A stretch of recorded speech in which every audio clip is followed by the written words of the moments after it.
30 વર્ષ સુધી સંસારના આશ્રવમાં રહી 12.5 વર્ષ સુધી સંવર સંયમ સાધના કરી કેવળ જ્ઞાન કેવળ દર્શનની લક્ષ્મી પ્રાપ્ત કરી તરણ તારણ તારણી નાવ સમાન તીર્થ સ્થાપક ક્ષમણ ભગવાન મહાવીર સ્વામીને ભાવપૂર્વક વંદન. સ્વજીવન ચારિત્રની સાધના દ્વારા આપણને સહુને પ્રેરણા કરનારા અનંત ઉપકારી ગુરુ ભગવંતોને ભાવપૂર્વક વંદન તથા દેવોને પણ પ્રિય એવા શ્રાવકો અને શ્રાવિકાઓને જય જિનેન્દ્ર. ઉત્તરાધન સૂત્ર ભગવાનની અંતિમ દેશના 5મા આરાના પુત્રો માટે પરમપિતાનું વસિયતનામું.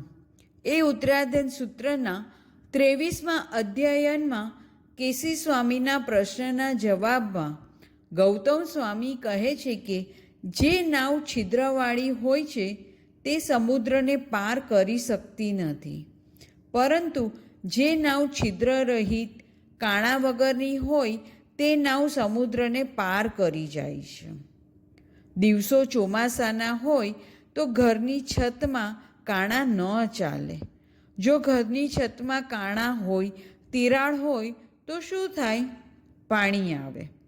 ઊંચા અને કિંમતી કપડાં પહેરતા હોઈએ તો તેમાં કાણા ન ચાલે. જે વાહન વડે કરોડો રૂપિયાના હીરા લઈને જવું હોય તો હાઈવે પર અડધી રાતે તેના ટાયરમાં પૈડામાં કાણા કે પંક્ચર ન ચાલે. જે હોડીમાં બેસી સામે કાંઠે જવું છે તે હોડીમાં કાણા તો ન જ ચાલે. અરે, જે ગજવામાં ખિસ્સામાં હીરા મૂક્યા હોય એમાં પણ કાણા ન ચાલે. જે બાલદીથી કૂવામાંથી પાણી કાઢવું છે એ બાલદીમાં પણ કાણા ન ચાલે. એવી રીતે 9 તત્વમાં આશ્રવ તત્વ.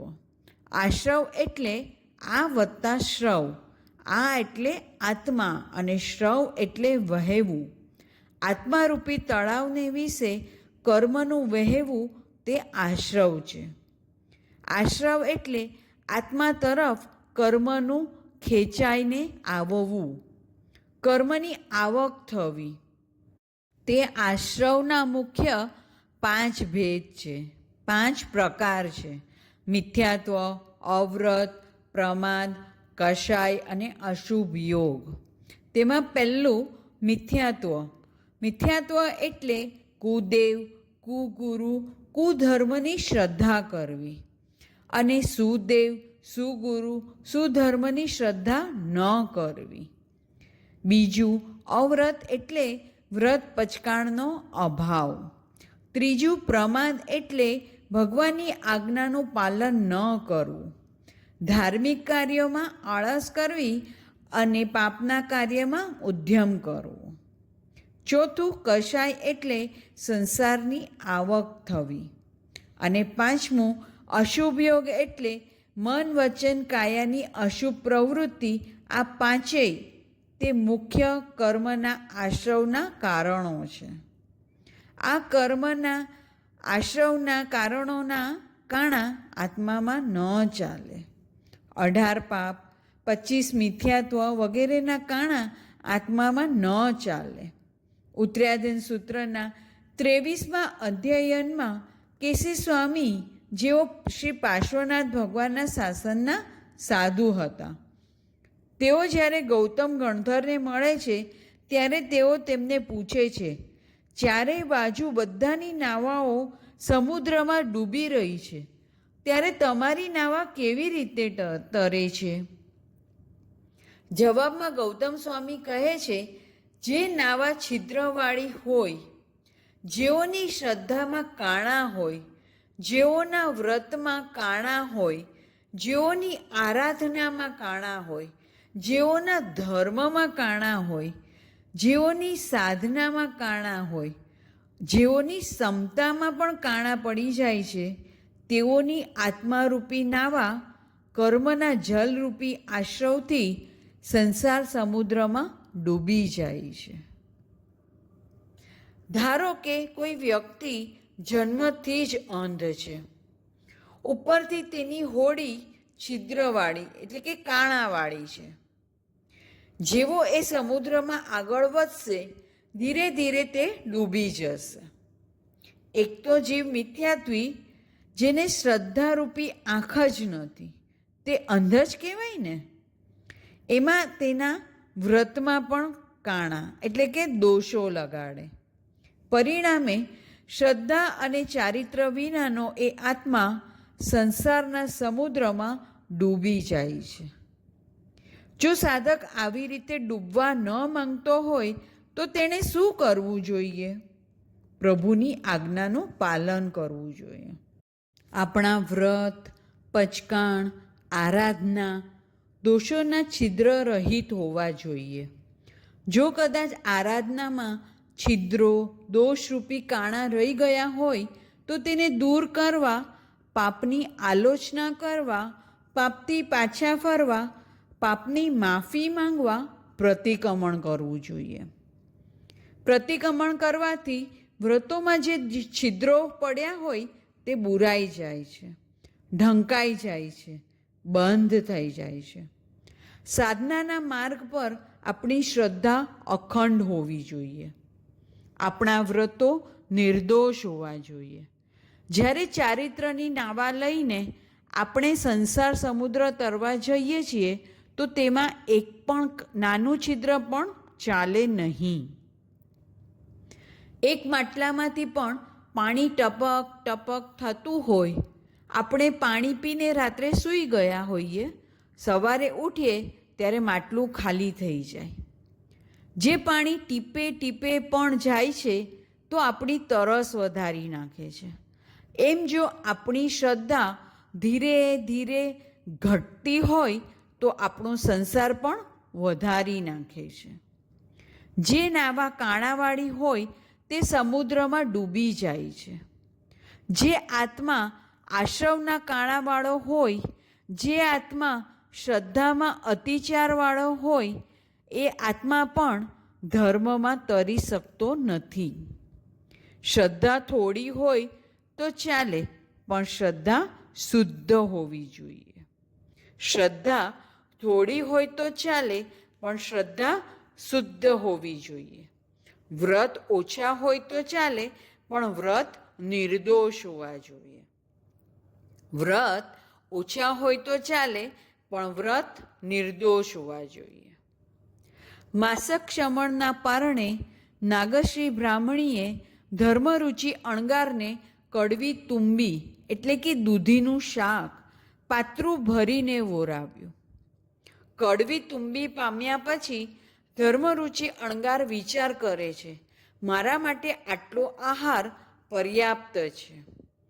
કદાચ તુંબી કડવી ન હોત તો પણ તેઓ એટલું તો સમજી જ ગયા હતા કે મારું બીજું માસક ક્ષમણ આરામથી થઈ જશે. નાગશ્રી બ્રાહ્મણીએ શાક કેટલું અને કેવા ભાવથી વોરાવ્યું હતું. શાક ખરાબ છે તે તો છે જ. બીજી બાજુ શ્રમણ ભગવાન મહાવીર સ્વામીના 13 બોલના અભિગ્રહના પારણામાં ચંદનબાળા શું વોરાવે છે? બાકુળા. ચંદનબાળા જ્યારે ભગવાનના હાથમાં બાકુળા આપે ત્યારે તેમના હાથમાં કેટલું આવે? ધર્મરુચિ અણગારના પાત્રમાં કેટલું આવે અને ભગવાનના કર પાત્રમાં એટલે કે હાથમાં કેટલું આવે? ધર્મરુચિ અણગાર 8મા તીર્થંકર શ્રી ચંદ્રપ્રભુના શાસનના. તે વખતે અવગાના 200 ધનુષ્યની હતી. અવગાના એટલે આપણે પગના આંગળા પર ઊભા રહીને ઉપર પડેલી વસ્તુ લેવા હાથ ઊંચા કરીએ તે અવગાહના. એમની લંબાઈ એટલે કે હાઈટ 125 ધનુષ્યની હતી. જેમ આપણે ફૂટ અને ઇન્ચીસમાં હાઈટ માપીએ છીએ, ધનુષ્ય એ હાઈટ માપવાનું એક માપ છે. જૈનિઝમમાં ફૂટ અને ઇન્ચીસની જગ્યાએ આવી રીતે ધનુષ્ય અને હાથનું માપ હોય છે. ધર્મરુચિ અણગારની લંબાઈ 125 ધનુષ્યની એટલે કે 40-50 માળનું મકાન હોય તેટલી તેમની લંબાઈ. જો ધર્મરુચિ અણગાર 50 માળના હોય તો તેમનું પાત્રું કેવડું હોય. હવે કેટલી તુંબી આવી તે જુઓ. ભગવાન મહાવીર તો 7 હાથના, પાછા પાત્રા પણ નહીં, કરપાત્રી હતા. તીર્થંકર ભગવાન હંમેશા કરપાત્રી હોય. તેઓ હાથમાં જ આહાર લે, તેઓ પાત્રા પણ રાખે નહીં. સામે ચંદનબાળા જે બાકુડા દેવાવાળા હતા, તેમના હાથ પણ બેડીથી બંધાયેલા હતા. એટલે કેટલું આવે હાથમાં. નાગશ્રીએ 12મા વ્રતની, અતિથિ સંવિભાગ વ્રતની, સુપાત્ર દાનની આરાધના ઘણી કરી, પણ બધી બગડેલી. જ્યારે ચંદનબાળાએ એ જ આરાધના પ્રમાણમાં ઓછી કરી. એનો અર્થ એવો નહીં કરવાનો કે આરાધના ઘણી નહીં કરવાની. કોઈ પણ આરાધના કરીએ તે ઘણી કરીએ, પણ શુદ્ધ કરીએ. નાગશ્રીની આરાધના બગડેલી હતી, ભાવના ખરાબ હતી, તે મરીને નરકે ગયા. અને ચંદનબાળા ભગવાનના 36,000 સાધ્વીઓના મુખ્ય નાયિકા બન્યા. અર્થાત ધર્મ શુદ્ધતા માંગે છે. બાળક નાનું હોય ત્યારે કેટલું દૂધ પીવે? 1 વાટકો અથવા તો 1 બોટલ જેટલો. અને સાવ નવજાત બાળક હોય તો બહુ તો કોગળા જેટલું. પણ આપણે જ્યારે બાળકને દૂધ આપીએ છીએ ત્યારે તેની ક્વોન્ટિટી નહીં, ક્વોલિટી પણ જોઈએ છીએ. હોડી કદાચ મોટી હોય પણ કાણાવાળી હોય, અને બીજી હોડી નાની હોય પણ અખંડ હોય, તો આપણે કઈ હોડીમાં બેસશું? આપણે જ્ઞાન, દર્શન, ચારિત્રની આરાધના કરીએ, પણ એમાં જેટલી વૃદ્ધિની ભાવના રાખીએ છીએ એટલી શુદ્ધિની ભાવના નથી. આપણી દિવસમાં એક સામાયિક ન થાય તો આપણને ચેન ન પડે, પણ રોજ દોષીલી સામાયિક થાય તો તેનો આપણને ખેદ કે દુઃખ નથી હોતું. આપણને પરીક્ષામાં એક પ્રશ્નનો જવાબ ન આવડે એટલે કે જ્ઞાન ઓછું હોય તેનો ખેદ થાય, પણ જ્ઞાન ખોટું હોય તેનો ખેદ ન થાય. આપણે બજારમાં કપડાં લેવા જઈએ, પશ્મિના શાલ લેવા ગયા હોય, તેની કિંમત લાખ રૂપિયાની હોય, પણ એ શાલમાં કાણા હોય, તે શાલ ડિફેક્ટિવ હોય, તો આપણે શું ભાવમાં ખરીદશું? જો પશ્મિનામાં કાણા ન ચાલે તો આપણા પંચાચાર એટલે કે જ્ઞાનાચાર, દર્શનાચાર, ચારિત્રાચાર, તપાચાર, વીર્યાચારમાં કાણા ચાલે? ઊંચી વ્યક્તિ હંમેશા ઊંચા માલને લે, એમ ઊંચો સાધક ઊંચી આરાધના કરે. ઊંચી વ્યક્તિ હંમેશા ઊંચા માલને લે, એમ ઊંચો સાધક ઊંચી આરાધના કરે. આપણે નક્કી કરવાનું છે, મારી શ્રદ્ધામાં કોઈ પણ પ્રકારના કાણા ન ચાલે, મારા વ્રતો ઠેકાણા વિલાના ન ચાલે, મારા પચકાણમાં પંક્ચર ના ચાલે, મારી સાધનામાં સુંવાળપ ના ચાલે, મારી આરાધનામાં અશુદ્ધતા ન ચાલે. આપણે 32 આગમ તો ભણીશું ત્યારે ભણીશું, પણ આપણે 32 દોષ છોડીને સામાયિક તો કરીએ. તે 32 દોષમાં મનના અયોગ્ય વિચારોથી લાગતા 10 દોષ છે, ભાષાના અવિવેકથી લાગતા 10 દોષ છે, અને કાયાના દુરુપયોગથી લાગતા 12 દોષ રહેલા છે. આપણે આજે નક્કી કરીએ મારે 32 આગમ ભણી લેવા છે તો કેટલા વર્ષ જોઈએ? માત્ર વાંચવાના નહીં, ગુરુગમથી વાંચણીના માધ્યમથી તો કેટલા વર્ષ જોઈએ? કદાચ ભવ પૂરો થઈ જાય. શ્રી ભગવતી સૂત્રમાંથી 12 જ ન નીકળી શકે. શ્રી અનુયોગ દ્વાર સૂત્રના જંગલમાં જ જય જિનેન્દ્ર થઈ જશે. આગમની સંખ્યા માત્ર 32 છે, પરંતુ આપણા ભગવાને આ આગમોમાં એવા રહસ્યો આપ્યા છે કે તે આપણા જેવા મંદ ક્ષયક્ષમવાળાને તો સમજી શકે તેમ જ નથી. આવા જ્ઞાન ભણવા સમજવા માટે તો ગુરુ કૃપા જોઈએ, જે આપણે બધાએ ગુરુદેવની પર્યુપાસના કરીને મેળવવી જ રહી.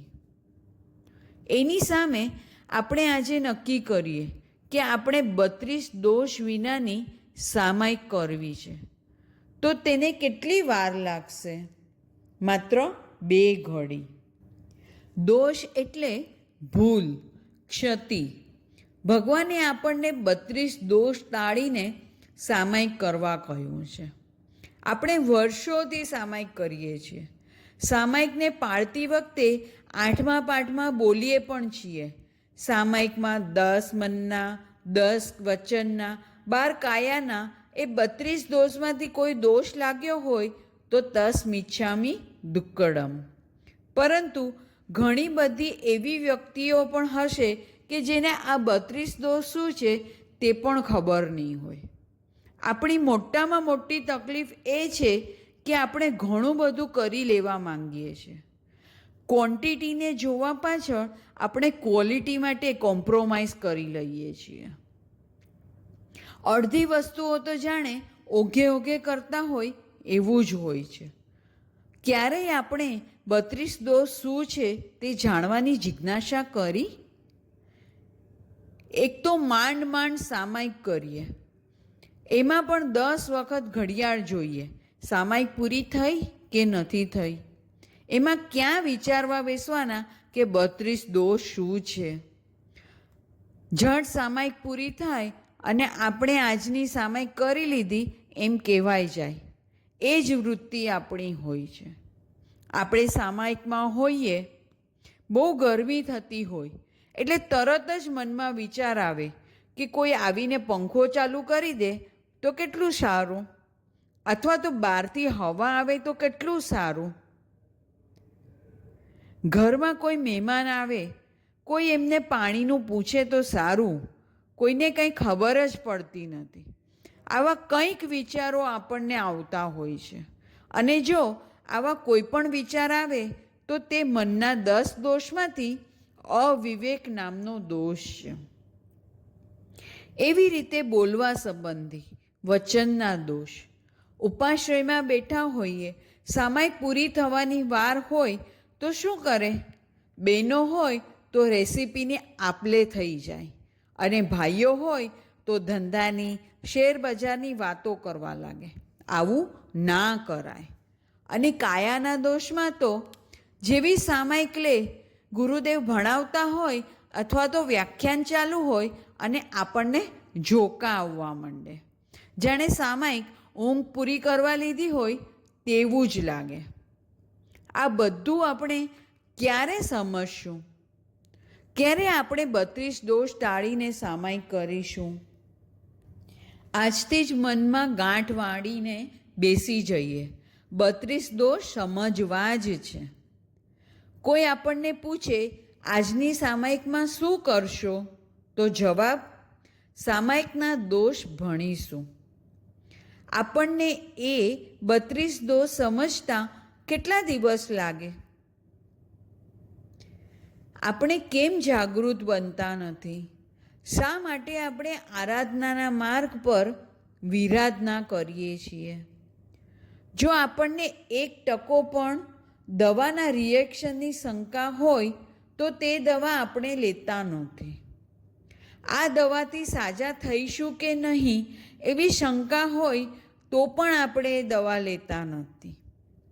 એક સામાન્ય રોગ માટે પણ આવી તકેદારી આપણે રાખતા હોઈએ છીએ, તો પછી આ ધર્મની આરાધનાથી મારો ભવ રોગ મટશે કે નહીં તેનો વિચાર આપણને કેમ આવતો નથી?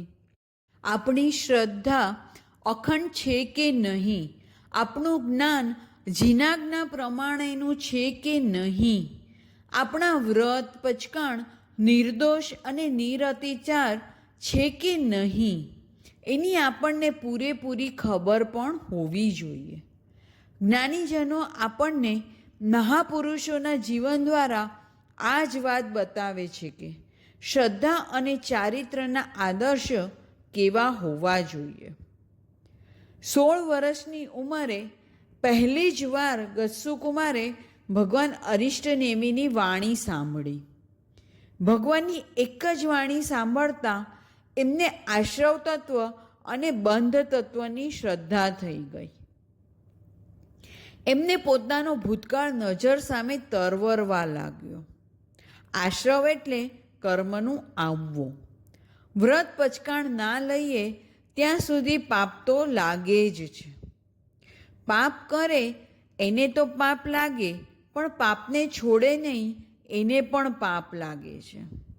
આવી દ્રષ્ટિ જૈન દર્શન સિવાય બીજું કોઈ ન બતાવી શકે.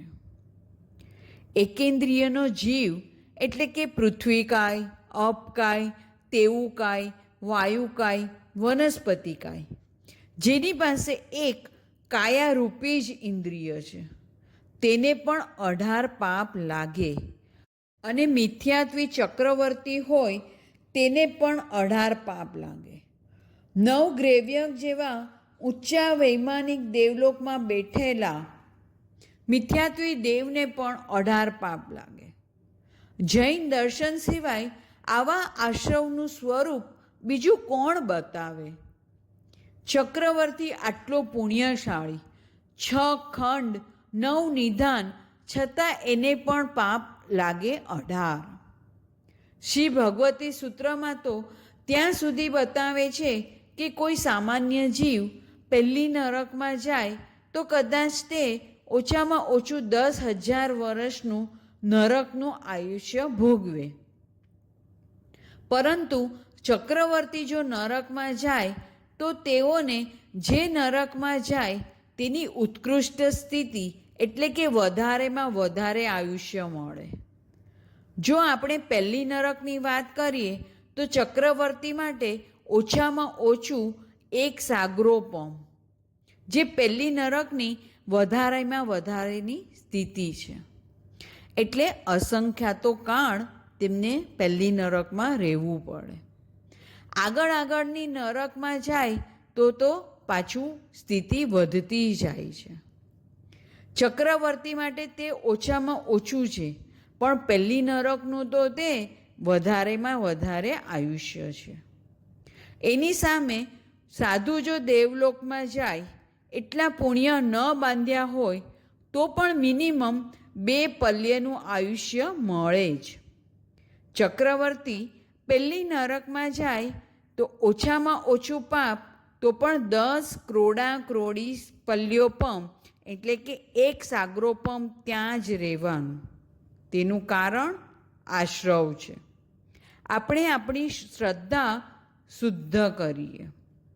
જીવ તત્વ, અજીવ તત્વ, પુણ્ય તત્વ, પાપ તત્વ, આશ્રવ તત્વ, સંવર તત્વ, નિર્જરા તત્વ, બંધ તત્વ અને મોક્ષ તત્વ, એ 9 તત્વની શ્રદ્ધા કરવા રોજ એક તત્વ પર શ્રદ્ધા કરીએ. ટીવીમાં રોજ સિરિયલોના એપિસોડ જોતા હોઈએ છીએ, એમ 1 કલાકનો એપિસોડ એક તત્વ માટે 9 દિવસમાં શ્રદ્ધા પાકી થઈ જાય.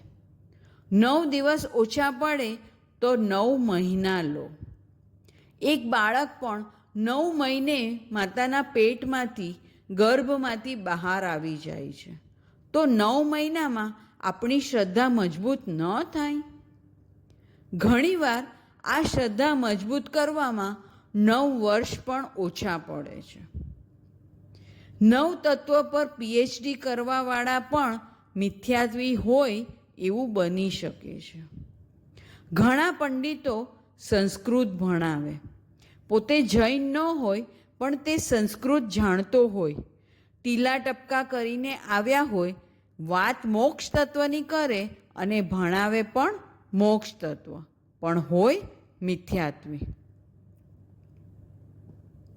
જૈન તત્વનું, જૈન દર્શનનું જ્ઞાન એટલું ઊંડાણવાળું છે, જો આપણે ભણશું તો જ આપણને ખબર પડશે, નહીં તો બધું અઘરું અઘરું જ લાગશે. એક શ્રાવકની બેઝિક ક્વોલિફિકેશનમાં તે 9 તત્વનો જાણકાર હોય. તો શું આપણને 9 તત્વના નામ પણ આવડે છે? સંસારનો સમુદ્ર છે, તેમાં આપણી ચારિત્રની હોડી છે. તેમાં કાણા છે કે નહીં તે જોવા ગંભીર ક્યારે બનીશું? પોતાની હોડીમાં કાણા હોય એટલે એ કાણામાંથી પાણી અંદર આવે, પગ ભીના થતા હોય અને તેમાં આનંદ માણે. કેવી ઠંડક થાય છે! પાણીમાં હોડી અને હોડીમાં પાણી, કાંઈ ફરક ખરો? પાણીમાં હોડી અને હોડીમાં પાણી, કાંઈ ફરક ખરો? પાણીમાં હોડી તરી જાય છે, પણ હોડીમાં પાણી તેને ડૂબાવે છે. એવી રીતે સંસારના સમુદ્રમાં ધર્મની હોડી અને તેમાં સંસારનું પાણી, હવે શું થાય? સાવ સીધી વાત છે. નાનો બાળક પણ આનો જવાબ આપી શકે. ગજસુ કુમાર જેવા આત્માઓ, એમને આશ્રવ તત્વ અને બંધ તત્વની કેવી શ્રદ્ધા થઈ હશે કે તેઓને સંસારના જન્મ મરણનો, ભવ પરંપરાનો ડર લાગ્યો. તેઓને પરભવની ચિંતા પેઠી, કાલ કરતાં કાળની ચિંતા લાગી ગઈ. આ ભવનું થોડું રહેવાનું છે અને અનંતા ભવિષ્યની ચિંતા લાગી ગઈ. એ ચિંતાએ શું કર્યું? માતા પિતા ગજસુકુમારને સિંહાસને બેસાડે, રાજા બનાવે, છતાં પુણ્ય પાપની શ્રદ્ધા છે. પુણ્યના ઉદય હોય તો સગ્ગો ભાઈ માથા પર મુગટ મૂકે, અને પુણ્ય પૂરા થાય, પાપ સુરા થાય તો સસરો આવીને માથે અંગારા મૂકે. મારા માથે મુગટ હોય તો મારા પુણ્ય, મારા માથે અંગારા હોય તો મારા પાપ. આવી શ્રદ્ધા થાય પછી તેણે સંસારમાં દોડા કરવા પડે? આપણા પુણ્યથી વધુ આપણને કાંઈ પણ મળવાનું નથી. આપણે દુઃખથી બચવા ગમે તેટલો પ્રયત્નો કરીશું, પણ આપણા જેટલા પાપ હશે એટલા દુઃખ તો મળશે જ. એનાથી ઓછું આપણને મળવાનું નથી. આપણને જેમ જેમ પુણ્ય અને પાપમાં શ્રદ્ધા વધતી જાય એમ એમ આપણા સંવર અને નિર્જરા વધતા જાય છે. સંવર એટલે આવતા કર્મને રોકવા. સંવર એટલે એવા કાર્યો કે એવી ક્રિયા કે જેનાથી નવા કર્મ આવતા રોકાઈ જાય છે.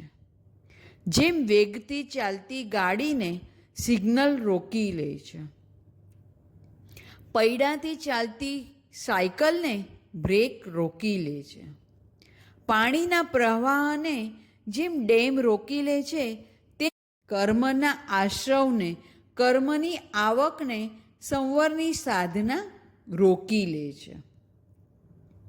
અને નિર્જરા એટલે આત્મા પરથી અમુક કર્મનું ભોગવાઈને ખરવું, દૂર થઈ જવું, નાશ થવું, છૂટું પડવું. પુણ્ય શું કરે છે? જે સમયે આપણે સંવર અને સામાયિક માટે ફાળવ્યો હોય તે સમય પુણ્ય લઈ જાય છે. આપણે સામાયિક માટે તૈયારી કરીએ અને ફોનની રિંગ વાગે, આખી સામાયિક વાતોમાં પૂરી થઈ જાય છે. સંવર આપણા હાથમાં હોય છે, પણ આપણી આંખો પુણ્યને ગોતતી હોય છે. હીરા આપણા હાથમાં છે અને આપણે કાચના ટુકડા વીણવા બેઠા છીએ. રાજાનો રાજકુંવર હોય, તેના હાથમાં હીરા કેવા હોય? હીરાની વીંટી પહેરીને શું ગોતવા નીકળ્યો હોય? કાચના ટુકડા. એમ સંવરના હીરા આપણા હાથમાં છે અને પુણ્યરૂપી કાચના ટુકડા આપણે વીણીએ છીએ. એક વખત પુણ્યને ગોતવાનું બંધ કરી દઈશું સંસારના સુખોને ગોતવાનું બંધ કરશું તો શું આપણે દુઃખી થવાના? ના. આપણને ખબર જ છે કે આપણા બેંકના ખાતામાં રૂપિયા છે અને આપણી સહીથી જ તે ખાતામાંથી રૂપિયા નીકળી શકે તેમ છે. એટલે જ આપણે કઢાવતા નથી. જેટલા મોડા રૂપિયા લેશું એટલું વ્યાજ વધુ મળશે. ચક્રવૃદ્ધિ વ્યાજ પણ મળી શકે. આપણને આ બધું પૈસાની બાબતમાં સમજાય છે તો એ જ વાત પુણ્યની છે તો એ વાત ત્યાં આપણને કેમ સમજાતી નથી? આ ભાવ પુણ્ય ભોગવવા માટે નથી.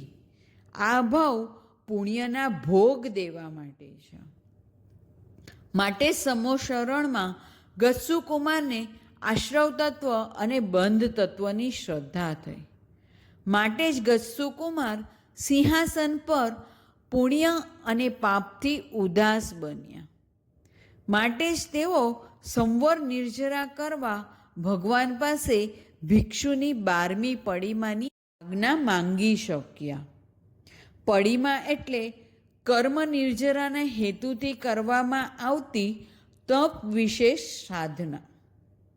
શ્રાવકની 11 પડીમા અને સાધુની 12 પડીમા હોય છે.